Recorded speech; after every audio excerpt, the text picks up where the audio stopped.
Hello everyone, this is Rahul Bhardwaj and I welcome you all to pathfinder.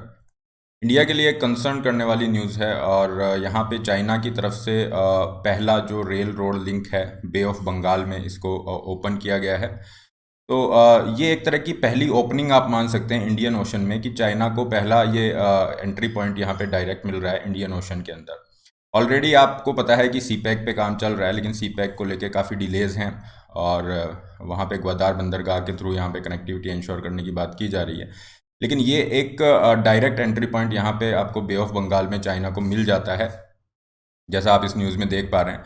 तो इसके लिए ये जो रेल रोड ट्रांसपोर्ट लिंक है, ये कैसे बेल्ट एंड रोड इनिशिएटिव से आपका जुड़ा हुआ है, इम्पैक्ट क्या रहेगा इंडिया के ऊपर, क्या इम्पैक्ट होने वाला है। फाइन, क्योंकि हमारे नेबरहुड में है, इंडियन ओशन रीजन में डायरेक्ट ओपनिंग दे रहा है चाइना को, that is again a cause of concern. और इंडिया किस तरह से अपने जो इंटरेस्ट है इनको इंश्योर कर सकता है, प्रोटेक्ट कर सकता है, क्या ऑप्शन इंडिया के पास है, ये सारी चीज़ें हम एनालिसिस करेंगे। आगे बढ़ने से पहले this is a brief introduction about me. और ये टेलीग्राम चैनल है, इस पर आपको पीडीएफ यहाँ पे प्राप्त हो जाएंगे। The first shipment of newly launched railway line from the Myanmar border to the key commercial hub Chengdu. ये चेंगदू जो आपको यहाँ पे मैप में दिखाई दे रहा है, ये वेस्टर्न चाइना का एक बहुत बड़ा कमर्शियल हब है। तो चाइना ने यहाँ पे क्या किया है कि ये जो यंगून पोर्ट आपको दिख रहा है, यहाँ से आपने लिंकांग को कनेक्ट किया हुआ है। फाइन, ये रोड के थ्रू आपकी कनेक्टिविटी है और लिंकांग और चेंगदू के बीच में आपने रेलवे लाइन ये बिछा रखी है। तो रेलवे के थ्रू इसका जो ट्रेवल टाइम है बहुत कम हो जाता है। और ये जो पूरा लिंक है यंगून से लेके आपका लिंकांग और चेंगदू, इसकी ये पूरा रेल रोड आपका ये जो लिंक है, इसके थ्रू चाइना ने बे ऑफ बंगाल का ये जो रीजन है इस पे एक्सेसिबिलिटी ली है। ऑलरेडी यहाँ पे सिंगापुर के थ्रू काफ़ी सारे जो हैं लॉजिस्टिक लाइंस को कनेक्ट किया जा रहा है। ओके, सिंगापुर, म्यांमार, चाइना, ये लॉजिस्टिक लाइंस यहाँ पे कनेक्ट होगी और ये आपका काफ़ी convenient land and sea channel होने वाला है। इसकी कनेक्टिविटी आपका जो ग्वादार है या जो सी पैक माना जा रहा था ग्वादार बंदरगाह से, उससे भी अच्छी ये कनेक्टिविटी देता है। ओवरऑल अगर हम बात करें तो चाइना के लिए ट्रैवल टाइम भी बचा रहा है, जो लॉजिस्टिक में टाइम लग रहा है उसमें लगभग 20 से 22 दिनों का यहाँ पे टाइम आपका बच रहा है। इसे नाम दिया गया है चाइना म्यांमार न्यू पैसेज करके भी नाम दिया जा रहा है। और इसका सबसे बड़ा जो स्ट्रैटेजिक इम्प्लीकेशन होगा वो क्या होगा, ये जो आपको यहाँ पे ब्लैक पॉइंट दिख रहा है, this is basically straight of Malacca. ये स्ट्रेट ऑफ मलक्का है। यहाँ पे ये म्यांमार और आपका जो इंडोनेशिया है, सुमात्रा देयर। तो ये जो आपका पॉइंट है, ये क्रॉस करने की अब कंपल्शन हट गई है। यहाँ पे चाइना की जो डिपेंडेंस है दैट इज़ गॉन, क्योंकि चाइना स्ट्रेट ऑफ मलक्का पे बहुत ज़्यादा डिपेंडेंट था। जो भी शिपमेंट्स आ रहे हैं पर्शियन गल्फ से है, अफ्रीका से है और जो यूरोप से है सुएज कैनाल के थ्रू, तो वहाँ पे ये डिपेंडेंसी काफ़ी ज़्यादा थी। चाइना तक जो भी जाएगा, क्योंकि इंडियन ओशन रीजन को पूरा जो इंडियन ओशन है उसको पैसिफिक ओशन से आपका कनेक्ट कर रहा है ये स्ट्रेट ऑफ मलक्का। और यहाँ पे अंडमान एंड निकोबार होने की वजह से इंडिया का यहाँ पे बहुत ज़्यादा स्ट्रांग होल्ड है। तो अभी ये जो पॉइंट है, यहाँ पे डिपेंडेंस चाइना की कम हो जाती है, क्योंकि चाइना जो है डायरेक्ट यहाँ पे एंट्री ले लेगा with the help of this trade corridor, जो कि यंगून के थ्रू डायरेक्ट यहाँ पे एंट्री कर रहा है। तो एक तो ये सिग्निफिकेंस बहुत ज़्यादा है इसका। और दूसरे पॉइंट ऑफ व्यू से हम बात करें तो ये जो आपको दिख रहा है चाइना म्यांमार इकोनॉमिक कॉरिडोर का ही एक पार्ट आप समझ सकते हैं इसे। और China Myanmar economic corridor belt and road initiative का पार्ट है। बेल्ट एंड रोड इनिशिएटिव, जिसे पहले one belt one road initiative के नाम से भी जाना जाता था, ये क्या है, ये चाइना के मल्टीपल यहाँ पे पूरा का पूरा नेटवर्क है इंफ्रास्ट्रक्चर प्रोजेक्ट्स का, जिसमें रोडवेज हैं, रेलवेज हैं, पोर्ट हैं, फाइन, गैस पाइपलाइन है। तो ये चाइना यहाँ पे इस तरह से कनेक्टिविटी लेना चाह रहा है। तो अगर आप नीचे की तरफ देखेंगे, ये केवल रिप्रेजेंटेशन पर्पस के लिए है मैप। ओके, यहाँ पे India is not a party of BRI definitely. तो चाइना यहाँ पे क्या कर रहा है, पूरा कनेक्ट करना चाह रहा है डिफरेंट डिफरेंट इंफ्रास्ट्रक्चर प्रोजेक्ट्स के थ्रू, अपना एक डोमिनेंस क्रिएट करना चाह रहा है। इकोनॉमिक पर्सपेक्टिव से भी आप इसे देख सकते हैं। तो इसी BRI प्रोजेक्ट के अंडर में ही आपका ये जो प्रोजेक्ट है ये बनाया गया, चाइना म्यांमार इकोनॉमिक कॉरिडोर। तो ओरिजिनली यहाँ पे चाइना चाह रहा था कि ये जो डीप सी पोर्ट है जिसे चाइना डेवलप कर रहा है, दैट इज़ क्योकप्यू, ये क्योकप्यू को डेवलप करना चाह रहा था चाइना। और यहाँ से ये मांडले बिल्कुल सेंट्रल में पड़ता है और फिर चाइना का जो वेस्टर्न रीजन है उस पर कनेक्टिविटी देने की बात थी। और ये पोर्ट आपका डायरेक्ट एक्सेस दे रहा है इंडियन ओशन रीजन को। लेकिन ये जो आपका है क्योकप्यू इज़ देयर, तो ये क्या पड़ रहा है, रखाइन स्टेट के अंदर पड़ रहा है। अब रखाइन स्टेट के अंदर रोहिंग्या वाला इशू चल रहा था।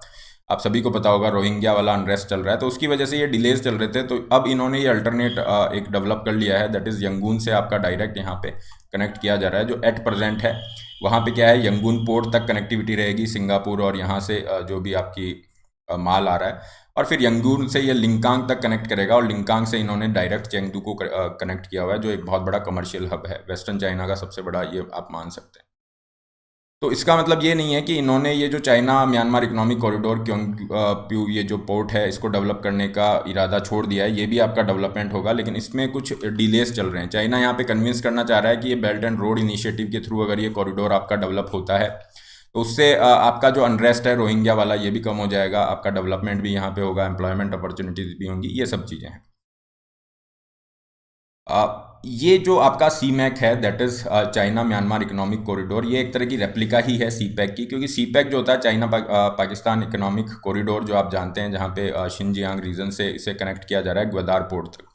तो यहाँ पे भी ये एंट्री पॉइंट एक तरह से एक्सेस ले रहा है, इंडियन ओशन का डायरेक्ट एक्सेस यहाँ पे ले रहा है। तो ये भी काफ़ी एम्बिशियस था, लेकिन इसके अंदर सिक्योरिटी को लेके जैसा आप देखेंगे यहाँ पे कंसर्न चल रहे हैं ऑलरेडी सिक्योरिटी को लेके, और इसके अंदर काफ़ी ज़्यादा डिलेज हो रहे हैं। ऑलरेडी चाइना ने $62 बिलियन यहाँ पे इन्वेस्ट कर दिए हैं, बट अभी भी ये पूरी तरह से ऑपरेशनल नहीं हो पा रहा है।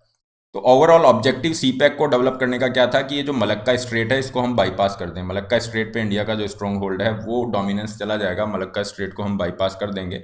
लेकिन अब जो नया ये रूट डेवलप हुआ है, ये जो म्यांमार के थ्रू डेवलप हो रहा है, ये सी पैक से भी अच्छा बता रहे हैं।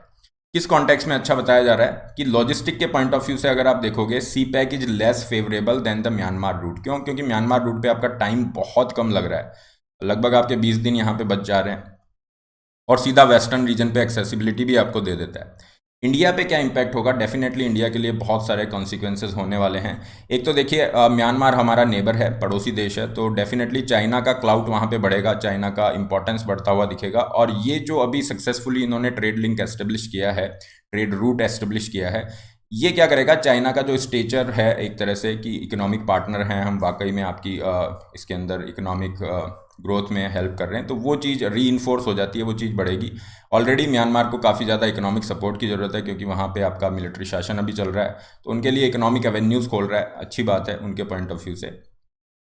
इम्पैक्ट इंडिया के लिए ये भी रहेगा कि इस तरह के जो पोर्ट हैं, ग्वादार की बात करें या ये जो क्योक्प्यू वाला डेवलप किया जा रहा है, इसके थ्रू चाइना क्या करना चाह रहा है, अपना स्ट्रैटेजिक डिपेंडेंस उस पर कम करना चाह रहा है। मलक्का स्ट्रेट पे स्ट्रैटेजिक डिपेंडेंस कम करना चाह रहा है। ये आपको मलक्का स्ट्रेट यहाँ पे दिखाई दे रहा है, तो यहाँ पे इसको जाने की ज़रूरत नहीं है, या तो ये ग्वादार पोर्ट के थ्रू यहाँ से एंट्री ले लेगा, फाइन, या फिर आपको डायरेक्ट म्यांमार के थ्रू यहाँ पे एक्सेस मिल जा रहा है, बे ऑफ बंगाल के through. This is the Yangon, और यहाँ पे कहीं क्योक्प्यू है।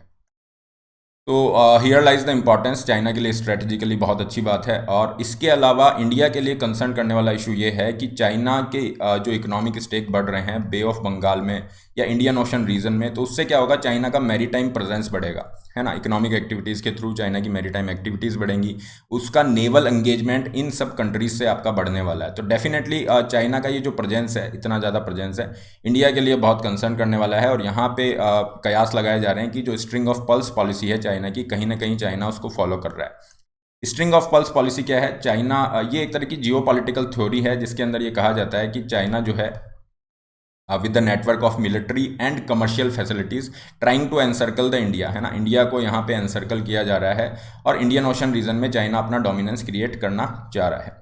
तो डेफिनेटली स्ट्रिंग ऑफ पल्स का भी कंसर्न बढ़ जाता है इस पॉइंट ऑफ व्यू से। अगर आप देखेंगे, जैसा ग्वादार है म्यांमार के कंटेक्स्ट में हो रहा है, और हम्बन तोता का एग्जाम्पल हमारे सामने है श्रीलंका के कंटेक्स्ट के अंदर। तो these corridors will signify the economic as well as strategic rise of China in the Indian subcontinent. Indian subcontinent पे चाइना का इम्प्रिंट बढ़ता हुआ जा रहा है, और ऑलरेडी आपका सी पैक चल रहा है, ओके, और China Myanmar economic corridor CMEC is there. इसके अलावा चाइना कोशिश कर रहा है कि नेपाल के साथ भी हम इस तरह का कुछ स्टार्ट कर लें और ये इकोनॉमिक कॉरिडोर एस्टेब्लिश कर लें। तो डेफिनेटली हमारे नेबरहुड में भी कंसर्न है। इंडिया के पास क्या ऑप्शन है, इंडिया किस तरह से रेस्पॉन्ड कर रहा है, ये बहुत इंपॉर्टेंट चीज़ है। इंडिया भी यहाँ पे अपनी तरह से कोशिश कर रहा है। फॉर एग्जाम्पल, इंडिया इंडोनेशिया के साथ ये पोर्ट आपका डेवलप कर रहा है, and you have this Sabang port, ये जो आपको दिख रही है लोकेशन, बहुत ही स्ट्रेटेजिकली ये लोकेटेड है। अगेन आपको स्ट्रेट ऑफ मलक्का के बिल्कुल यहीं पे दिखेगा। सबांग पोर्ट इंडिया और इंडोनेशिया साथ मिलकर डेवलप कर रहे हैं, and definitely China is a cause of concern. China को देखते हुए ये यहाँ पे किया जा रहा है, क्योंकि जो बेल्ट एंड रोड इनिशिएटिव से जिस तरह का डोमिनेंस चाइना क्रिएट कर रहा है, उसको थोड़ा सा बैलेंस करने के लिए इंडिया अपनी तरफ से जो भी प्रयास कर सकता है यहाँ पे कर रहा है। तो यहाँ पे हमने ये सबांग पोर्ट को डेवलप करने का चल रहा है आपका। इसके अलावा हम बात करें तो इंडिया को अपना नेवल प्रेजेंस स्ट्रांग करना पड़ेगा, क्योंकि चाइना की एक्टिविटीज़ बढ़ेंगी बे ऑफ बंगाल में, डेफिनेटली उसका नेवल प्रेजेंस बढ़ेगा। तो इंडिया को यहाँ पे अपनी नेवी को और स्ट्रांग करना होगा। जैसा आप यहाँ पे देख पा रहे हैं, ये पूरा जो आपको दिख रहा है, ये जो मैंने सर्कल किया है, ये अंडमान एंड निकोबार आइलैंड्स हैं। यहाँ पे इंडिया का ये जो कैंपबेल बे है, ये जो फिफ्थ आपको ये दिख रहा है, यहाँ पे इंडिया का नेवल स्टेशन है। You have Indian naval air station, जिसे हम INS बाज कहते हैं। ये आपका बाज करके यहाँ पे सिचुएटेड है, तो बिल्कुल मलक्का स्ट्रेट को देखता हुआ है ना। तो इंडिया कभी भी चाहे तो इस मलक्का स्ट्रेट का एक्सेस बंद कर सकता है, और ये चीज़ चाइना जानता है। इसलिए चाइना यहाँ पे चाह रहा है कि इस मलक्का स्ट्रेट पे हमारी डिपेंडेंस कम हो जाए और हमें और दूसरे जो एक्सेसिबल पॉइंट्स हैं इंडियन ओशन के लिए वो मिल जाए। तो एक तो ये आपका ग्वादार पोर्ट हो गया, यहाँ से इस तरह से लिया जा रहा है। दूसरा आपका यू हैव दैट यंगून है या क्योंकप्यू है, ये यहाँ से इस तरह से एक्सेस लिया जा रहा है। तो China is trying all it's जो इसके पास में ऑप्शंस हैं, वो सारे ऑप्शंस ये ट्राई कर रहा है। तो इंडिया यहाँ पे अपनी डेफिनेटली नेवल प्रेजेंस को स्ट्रांग करेगा। ऑलरेडी हमारी यहाँ पे कमांड एस्टेब्लिश है, जॉइंट कमांड इज़ देयर। इसके अलावा हम क्या कर सकते हैं कि म्यांमार के अंदर हम और ज़्यादा इंफ्रास्ट्रक्चर प्रोजेक्ट लेके आएँ, वहाँ पे इन्वेस्टमेंट करें, क्योंकि म्यांमार को क्या है, डेफिनेटली इकोनॉमिक इन्वेस्टमेंट की ज़रूरत है, इकोनॉमिक ग्रोथ वहाँ पे होना ज़रूरी है। और म्यांमार ये चाहेगा कि कहीं से भी वो इन्वेस्टमेंट आए वो आना चाहिए। अब चाइना यहाँ पे बहुत हैवीली, बहुत एग्रेसिवली इन्वेस्ट कर रहा है, इंडिया भी यहाँ पे कोशिश करेगी किस तरह से इन्वेस्ट किया जा सकता है। तो इंडिया अभी एक डेवलप कर रहा है, हमने ये जो Kaladan multi modal transport project है, ये हम डेवलप कर रहे हैं, जिसमें कलकत्ता और आपका कोलकाता और सिटवे को, ये सिटवे पोर्ट है, इस सिटवे पोर्ट के नीचे ही आपका यू हैव दैट, यहीं कहीं पे आपका क्योंप्यू है, जिसको आपका चाइना म्यांमार इकोनॉमिक कॉरिडोर में डेवलप किया जाएगा, मांडले तक कनेक्ट किया जाएगा। तो इस ये जो डेवलपमेंट होगा ये सिटवे के थ्रू, जो Kaladan multi modal transport project है, इसके थ्रू इंडिया के नॉर्थ ईस्ट रीजन को भी फ़ायदा मिलेगा। म्यांमार के अंदर भी काफ़ी अपॉर्चुनिटीज़ क्रिएट होंगी, इकोनॉमिक ग्रोथ के एवेन्यूज़ क्रिएट होंगे, तो यहाँ पे हम तेज़ी ला सकते हैं। इसके अलावा इंडिया म्यांमार थाईलैंड ये ट्राईलेटरल हाईवे है, इसका काम चल रहा है और इंडिया कोशिश कर रहा है कि इसका भी एग्जीक्यूशन और तेज़ी से किया जाए। इसके कुछ सेक्शंस आपके ऑलरेडी बन के तैयार हो गए हैं। तो यहाँ पे क्या किया जा रहा है, म्यांमार, इंडिया का जो नॉर्थ ईस्टर्न रीजन है उसको कनेक्टिविटी दी जा रही है म्यांमार और थाईलैंड के थ्रू। तो इससे क्या होगा, इंडिया जो पूरा आसियान का मार्केट है, आसियान जो कंट्रीज़ हैं, ये 10 देशों का समूह है, ओके, और यहाँ पे सभी कंट्री को एक्सेस कर सकता है। और सबसे अच्छी बात है, हमारे नॉर्थ ईस्ट के लिए भी डेवलपमेंट होगा। तो इंडिया इस दिशा में प्रयास कर रहा है, और इसके लिए इंडिया ने अपनी एक्ट ईस्ट जो पॉलिसी है उसके अंतर्गत प्रयास करे हुए हैं। इसके अलावा इंडिया क्या कर सकता है, लाइक माइंडेड जो कंट्रीज़ हैं जैसे जापान है, USA हैं, इनके साथ सहयोग कर सकता है और यहाँ पे इन्वेस्टमेंट को और ज़्यादा एग्रेसिव कर सकता है, क्योंकि इंडिया अकेला चाइना का जो इन्वेस्टमेंट है उसको मैच नहीं कर पाएगा। Definitely India need the partners, like minded partner जिनके पास इकोनॉमिक पावर है, तो उनको यहाँ पे हम ड्रॉप इन कर सकते हैं। इसके अलावा इंडिया जो BCIM कॉरिडोर है, यहाँ पे भी वर्क इनिशिएट कर सकता है, जिसमें Bangladesh, okay, China, India, Myanmar की कनेक्टिविटी इंश्योर की जा रही है। और इसके अलावा इंडिया जो है डेट ट्रैप का, ये चाइना का जो डेट ट्रैप डिप्लोमेसी है, इसके बारे में डिप्लोमेसी के थ्रू जो है जो नेबरिंग कंट्रीज़ हैं उनको बता सकता है कि किस तरह से डेट ट्रैप जो है आपके लिए आने वाले टाइम में नुकसान पहुंचा सकता है एंड और। तो यहाँ पे आपको क्या करना होगा, हर तरह से डिप्लोमेसी का यूज़ करना होगा, सिक्योरिटी, स्ट्रैटेजिक पार्टनर्स सभी का यूज़ करके ये जो चाइना का थ्रेट है हमारे सामने, जो चैलेंज है, उसको हमें डील करना होगा। That's all for today, okay. PDF of the session will be available here, इस लिंक पे आप मुझे फॉलो कर सकते हैं। इसके अलावा फ्री क्लासेस के लिए डेफिनेटली इस लिंक पे आप मुझे फॉलो कर सकते हैं। रेज हैंड के थ्रू आप लाइव क्लास में डाउट पूछ सकते हैं। अनअकैडमी पे 3-in-1 ऑफर चल रहा है, जिसमें सब्सक्रिप्शन के साथ आपको नोट्स दिए जा रहे हैं, जिसमें पूरा सिलेबस कवर है, लोन फैसिलिटी का लिंक है। आप क्रैश कोर्स ज्वाइन कर सकते हैं 15,000 रुपीज़ में, और इस पर भी आपको 10% का डिस्काउंट मिल जाएगा by using the code RB Live। GS का सब्सक्रिप्शन का लिंक डिस्क्रिप्शन बॉक्स में है, ये आपके प्लान है, अपनी नीड के अकॉर्डिंग प्लान चूज कर सकते हैं and put the code RB Live to get 10% off. इसके अलावा आइकॉनिक के कुछ बेनिफिट हैं, ये आइकॉनिक का फीस स्ट्रक्चर है, आइकॉनिक के लिए भी जा सकते हैं। केवल ऑप्शनल के लिए जा रहे हैं तो केवल ऑप्शनल की ये फीस स्ट्रक्चर है। 1 सितंबर से आपके नए बैचेज स्टार्ट है, जिनमें पूरा सिलेबस कवर किया जा रहा है। स्पेशली जो बच्चे 2022 या 23 की तैयारी कर रहे हैं उनके लिए इंपॉर्टेंट अनाउंसमेंट है कि आपका पूरा शेड्यूल प्रॉपर वे में, प्लान्ड वे में आपकी तैयारी की जा रही है। शुरू के 7 महीने में सिलेबस पूरा है, फिर 2 महीने एक्सक्लूसिवली प्रीलिम्स के लिए है, फिर 3 महीने मेंस की प्रिपरेशन है। तो इस तरह से जा सकते हैं। 2023 वाले बच्चों के लिए 2 साल का पूरा प्लान है, तो घर बैठे आप यहाँ पे तैयारी कर सकते हैं। इसके अलावा हर Sunday UPSC combat scholarship test होता है, इसमें आप पार्टिसिपेट कर सकते हैं। फ्री टेस्ट सीरीज का भी आप बेनिफिट ले सकते हैं। That's all for today. Don't forget to like, share and subscribe. All the best, have a great day.